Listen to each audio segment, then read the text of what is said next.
বলি, বিয়ের পরে মহিলা কষ্ট করে, স্বামীর সংসারের উন্নতি মহিলাদের অবদান আছে না? আছে। মহিলা চিন্তা করে আমার স্বামী আমার কত কষ্ট করে আমি টাকা বাঁচাই, এই টাকা স্বামী যদি বাপকে দেয়, মাকে দেয়, ভাইকে দেয়, বোনকে দেয়, আমাদের স্ত্রীরা খুশি হয় না বেজার হয়? বেজার হয়, মনে করে কমিয়ে গেল।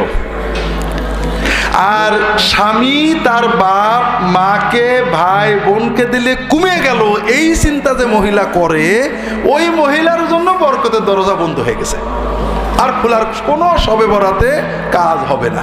কথা কি বুঝতে পারছেন? কারণ